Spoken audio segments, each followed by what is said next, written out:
નમસ્કાર મિત્રો, હું છું જીતેન્દ્ર રાઠવા. તમે જોઈ રહ્યા છો અમારી યુટ્યુબ ચેનલ. મિત્રો, નવા વિડીયોમાં તમારું બધાનું સ્વાગત છે. જય હિન્દ, જય ભારત, જય આદિવાસી, જય જોહાર. કેમ છો મિત્રો? બધાય મજામાં હશે એવી આશા રાખીએ છીએ. મિત્રો, આપણે કામકાજ ડુંગળીનું કરીએ છીએ. મિત્રો, આવી ડુંગળી કાંઈક નીકળે છે. આ મિત્રો થોડું પાણી અહીં ચાલુ હતું તો પવાઈ ગયું હતું, એટલે મિત્રો થોડા માટીવાળી નીકળે છે, પણ મસ્ત ડુંગળી છે મિત્રો, તમે જોઈ શકો છો. અને આપણે ટીંગુ પણ આપણી જોડે છે. ટીંગુ શું કે છો? બોલો ટાટા. ટાટા કહી દો બધાને. ટાટા કહી દો. ટાટા ટાટા. ટીંગુ ટાટા કહે છે. સૌને તો કોમેન્ટ કરીને બતાવજો ટીંગુ શું કહે છે. હે ટીંગુ? ટીંગુ ને ટાટા કરે છે. ટીંગુ ટાટા કરો બેટા, કરો. ટીંગુ ટાટા કરે છે. તો મિત્રો આવું બધું કામ કરે છે મિત્રો, શું કરીએ. અને આપણે પાપડી પણ અહીં છે. પાપડીના વેલા પાપડી પણ થઈ જશે મિત્રો. અને આ બાજુ આપણે કારેલી હતી, મસ્ત કારેલા લાગે છે. કારે પણ હજી તો કઈ સીતાફળ, હા સીતાફળ પણ આપણે આ બાજુ છે, પણ લાગે છે. એને પણ આજે પાણી પાઈ દીધું. ટીંગુ પણ મજા કરે છે. પપ્પી કરવા આવે છે. ટીંગુ પપ્પી કરવા આવે છે. ટીંગુ મસ્ત મજા પાડે છે. તો હવે થોડી ડુંગળી રહી છે, અને ડુંગળીનું કામકાજ હવે સમાપ્ત થયું છે. આજે મજૂર આવ્યા હતા શેરડીમાં નીંદવા માટે, તો એ પણ થોડું નીંદ્યું છે મિત્રો. થોડું બાકી છે, એ પણ પતાવવાનું છે. કામકાજ કંઈ ના કંઈ બધું ચાલે છે મિત્રો. અને હવે ટીંગુ પણ મજા કરે છે. ટીંગુ બહુ હશે, કેમ બહુ હશે, બહુ હશે છે છોકરો. તો મિત્રો વિડીયોમાં બન્યા રહેજો, અને વિડીયો સારો લાગે તો લાઈક, શેર અને સબસ્ક્રાઈબ કરજો. આગળ પણ સારું દ્રશ્ય બતાવું છું.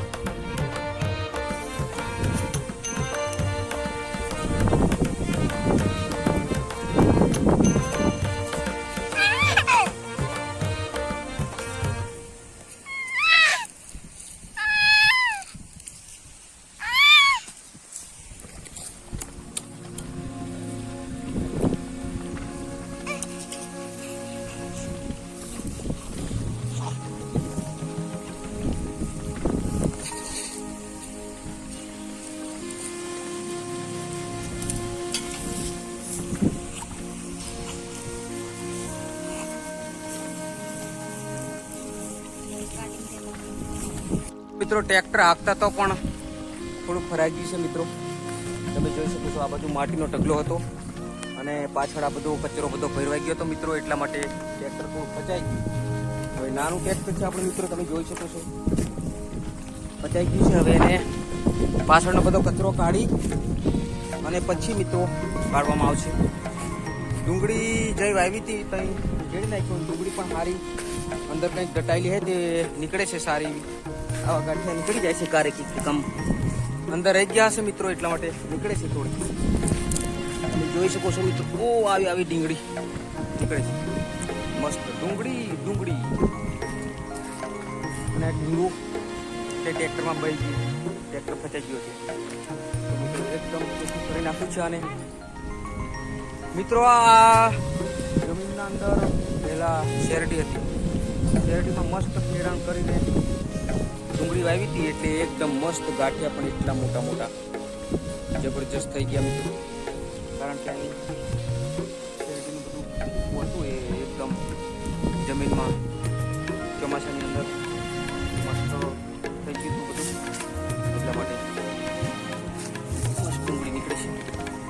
તો મિત્રો વિડીયો સારો લાગે તો લાઈક, શેર, સબસ્ક્રાઈબ કરજો. તો પેલો બતાવતો હતો આપણા ગામડામાં તો હમણાં હજી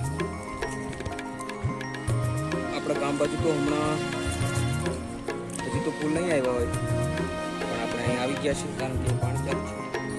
સીતાફળ છે મિત્રો, આપણે અનોરા કહીએ છીએ આપણી પાસે. સારવાર છે, મસ્ત લાગે કેટલા જોઈએ. હવે એને કમ્પ્લીટ પાણીનું કંઈક સગવડ કરવું પડશે. તો મિત્રો વિડીયો બન્યા રહો, સારું દ્રશ્ય બતાવું છું.